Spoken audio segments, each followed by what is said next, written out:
something, but just, need a job, so they take it. So it's not necessarily their dream to be a producer at Fox News. It's not necessarily their dream to be a board op at CNN, but they need to make a living. And now they're getting death threats on a regular basis, like the folks over at Twitter were when they started blocking Islamic extremist accounts and shutting them down. Like the folks over at Twitter started getting death threats from ISIS. And it's like, I just wanted to be part of the digital revolution. Now I got to worry about getting blown the hell up. What the hell is going on? Yep, interesting times. What else? Well, today is Martin Luther King Jr.'s birthday. And I will be doing what I always do, waiting for orders from Oprah on how to celebrate it properly. Go on. A virtual reality brothel is in the works. Really? Is this like Google Glass, sort of? Or how does that work? I don't know. I think it works on your Wii. And also the thing you used to play video games with. You got me. Yeah, I did, yeah. Oculus, XXX, to transform home into a virtual reality brothel. The world of porn is about to change with the introduction of their virtual reality technology, where users will no longer just be viewers, but active participants. Interesting. We'll have to read through this article here and dig up bullet points. Actually, we're going to be off next week because Funkhauser is going to Vegas to hang out with naked chicks, right? Yeah, a real reality, not a virtual. Right, but what's the porn convention? It's the Adult Entertainment Expo, AEE, and it happens all week next week, and then the weekend following is the Adult Video News Awards, where everybody wins for categories and stuff. No, I'm not going to the awards. I'm going to be back before then. My gown isn't ready. So. Your gown isn't ready? Well, you want to be wearing the proper gown when you see who wins for Best Ass Blast or something like that. But I would imagine that at this porn convention you're going to, this Oculus XXX... Yeah, I might... They'll probably have a presence. Maybe you should try and make contact with them. Perhaps we could get them on the show. Or maybe you could take one of those handy-dandy recorders that producers have, which is now your phone. Remember, people used to carry these things around in a backpack, and now you can just hold your phone up and be like, can I get a quote? Maybe you could get like a couple quotes from them on how it works, and we can use it on the show. Yeah, that'd be a good idea. Yeah. I'm actually curious about that because that's something that I've been thinking in my mind had to be just around the corner, and I'm wondering if it's like a video game or if it's like being virtually connected to other people. Yeah, is it like Duke Nukem or something? Shake it, baby. Yeah, right. I don't know if it's like a virtual reality brothel. Are you paying for this stuff as well? A brothel is a place where you pay for that. Yeah, no, I mean, the money's got to be fantastic. I don't know. That's very interesting. It's something that I thought was just around the corner years ago, and it was not just around the corner, but it looks like it's finally here now. 2015 is here, and it is every bit as awesome, technologically speaking, as you thought it would be years ago. Yet that's ruining us, and we'll talk about that later on in the show. What else, Funkhauser? An Australian company has launched a service where you can send an enemy an envelope filled with messy glitter. Yeah. I think girls refer to glitter, the ones that do crafting and stuff, which a lot do now. Like, isn't it interesting how like all these things formerly associated with old people and nerds have become super sort of like hip and cool to do, sort of like crafting and knitting and crocheting, and like you see all these sort of like 20-something girls being like, I've got to go home and work on my crochet pattern, see if I can get it just like the one on Pinterest. Nailed it! Like, there's that whole thing that's like the thing that's going on with girls at the moment. And the crafty girls that I know refer to glitter as the herpes of crafting. So it apparently gets everywhere and you can't get it out. This work as well if your enemy that you're sending the glitter bomb to, though, is a stripper. That's not what the word music means. That's not how you use it. You gave it a shot. You tried your best. Your best just sucked without enough. So hang it up. Just give it up. iHeartRadio puts the spotlight on Green Day.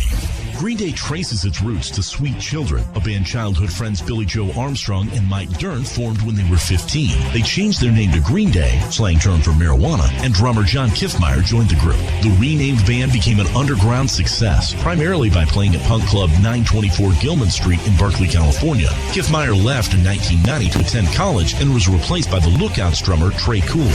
The new lineup first recorded together on Kerplunk, released in 1993. Welcome to paradise. It led to a major label contract for Green Day, but many of their original fans at the Gilman Club thought they had sold out, and the club banned the group from appearing.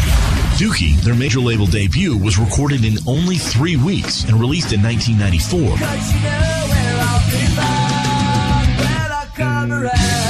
Green Day played Woodstock 94, where they started a notorious mud fight. Insomniac was released the next year. The title came from Armstrong's own sleep problems. In 1997, Green Day released Nimrod, which became a hit due to the success of Good Riddance, Time of Your Life. I hope you had that time of your life. All things Green Day, info, music, and more are on iHeartRadio, keyword Green Day. Fire up your TV on. Time for the Weekend TV. Thursday, it's a celebration of men's best friend at the first annual World Dog Awards, hosted by George Lopez. Other celebrities scheduled to appear include Ian Somerhalder, Beth Bears, Lance Bass, Nikki Reed, and Perry Reeves. And it all happens Thursday at 8/7 Central on the CW. Friday night, it's not just America's Funniest Home Videos, it's World's Funniest Fails. Inspired by the Fail Army YouTube channel and hosted by Terry Crews. It premieres Friday at 8/7 Central on Fox. And that's your Weekend TV on iHeartRadio. Delivering fascinating subjects, interesting talk, and boobs and fart jokes. AD on iHeartRadio. Yeah, oh, let's go. Talking that mess, better act like you know. Oh, let's go tonight. Walk away, punk, yeah, bitch. That's right, I know this. You're nothing but a punk, bitch. You're nothing but a punk, bitch. So walk away, yeah, yeah. You've been talking about... Alrighty then, Funkhauser. The news is taking a rather long time today, but let's be real here. This is a show where I got nothing, so let's continue going through today's headlines. All right. Here, right there. While shoveling snow, an Illinois man discovered the body of his mother-in-law. Oops. Oh, yeah. See, this happens in snowy climates. People die. Like they pass out in a snowbank after being drunk, and they're discovered the next day dead as a doornail. Like, this stuff happens regularly in the Great White Frozen North, places like Illinois, places like Minnesota, places like Buffalo, New York. All those freezing cold places, like, dying in the snow is a very real and present danger, and it can be because you're a young inebriated individual or because you're an older infirm individual. But yeah, you can die in the snow, so it's got to be creepy to shovel snow and discover the body of your mother-in-law. It's got to be a rough day for this guy because he had to shovel snow and then pretend to be sad. What else? And sweaty. And yeah, it's weird, right? Like, how much time have you spent in the snow, Funkhauser, being in native California? I lived in Portland for almost a year, and it snowed a few times. It snowed once in Vegas. Yeah, it's weird when you're doing something like shoveling snow or as a kid building a snowman and you start to sweat and you're like, this is weird, and then the sweat dries and you're extra freezing. But go on. U.S. News says dentists have the best job in the country. Well, yeah. Who wouldn't want to spend a fulfilling day of jabbing people with needles while rocking out to a nonstop stream of Kenny G hits? No one I can think of. Dentist, yep, best job in the country. Dentist has been voted best job of 2015. I would have thought that male escort would have won only because of the type of cavities you get to fill in that line of work, but nevertheless, yay for dentists. Go on. Yesterday was Dress Up Your Pet Day. I missed it. I should have known. Yeah. Or as the chunky receptionist who's always microwaving lean cuisines on our break room knows it, Wednesday. Gone. The average person carries $22 in cash. Yeah, sadly for many Americans, that's after cashing their weekly paycheck. It's not good. Not good times. How much cash do you have in your wallet right now, Funkhauser? Preach on, brother. It ain't payday till Friday. Less than that. Less than $22 in cash? Yeah. I don't know. In a weird twist of fate, I don't know how. Oh, I have 100. Like, it's so strange. Like, it's so alienly baller to me to have 100 in my wallet. And I feel like I'm risking any sense of financial stability I've got by carrying that much money around with me at any one time. And like $100 bills are so useless because they make you nervous, and then when you hand it to someone, they're like, "Is this real? Do you have anything smaller? I don't have change for this." Show off. It's just, I gotta break that up into smaller increments. Anyways, what else? To the virtual strip club. Yeah, right. Yeah. Apple has been granted a patent for screens you don't even have to touch. You know, I just got a new phone. And if you're like me, occasionally you sit and look at the phone in your hand and you marvel at it a little bit. Because what phones are doing, the technological advances are truly next level. Like, phones and things like that, they're one of the few things that Back to the Future got right in 2015. It seems so incredible, but in 2015, we're going to have these, and they're vaguely right. I think phones have actually gone further than anyone could have imagined when that particular movie was made. So it's more than a little insane, but do you ever look at your phone and go, oh my God, it can do so many things that my last phone couldn't do. Forget about my phone 2 years ago or even 5 years ago. Forget 10 years ago. Nobody had any idea what phones were going to start doing. It's absolutely crazy. And do you ever look at your phone and think, what's next? What could they possibly think of next with these things? Well, as it turns out, screens that you don't even have to touch, which sounds great on the surface of things, but here's the thing. Screens that you don't have to touch, that takes away the one tiny bit of exercise I was still getting. So I just anticipate getting jowlier and jowlier as the years wear on. What else, Funkhauser? Your fingers are so wrinkly now. Yeah, my fingers are so limp and unexercised. They're going to atrophy and fall off because I no longer have to touch my phone to tweet. What else? A restaurant in central China is offering free meals to beautiful people. Oh, so excellent news for pretty folks who enjoy dog. Coincidentally enough, a rep from IHOP says they have the same policy, but they've never had the chance to enforce it. All right, go on.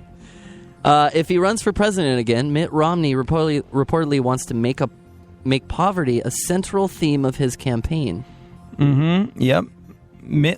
Old Mittens looking like he's going to make another stab at becoming president of the United States of America, our commander-in-chief.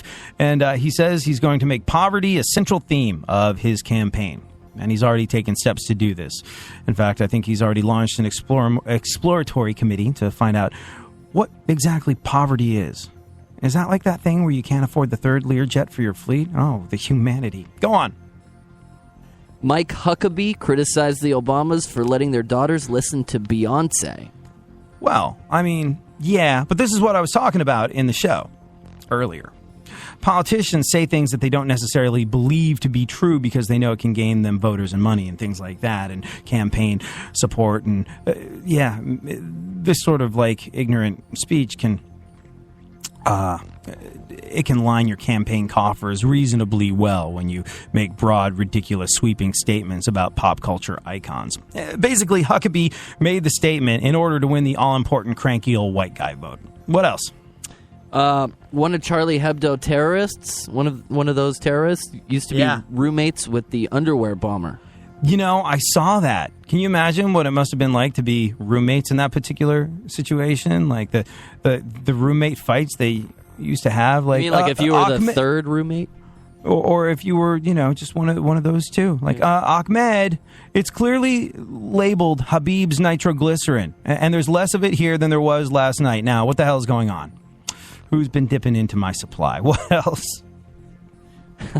The French magazine Charlie Hebdo will run an image of the Prophet Muhammad on their next cover. Well, I hardly see what could possibly go wrong. It's okay. Oh, man. It's I don't know. Security around them is going to be so insane. Security around them is going to be so insane. But that's the thing. Like, the people that do this have long memories. Like, they really do. And security around it is going to be so insane. And this is a defiant act. And they're going to be fine. But eventually their guards are going to be let down. And, one thing about radical Islam, it doesn't forget. So 10 out of 10 for style. And prayers and best wishes for their safety in the future. What were you saying? If you turn the cover upside down, it shows something else. Really? Yeah, try it out. I don't have a copy of the magazine in front of me, but I'll give it a go when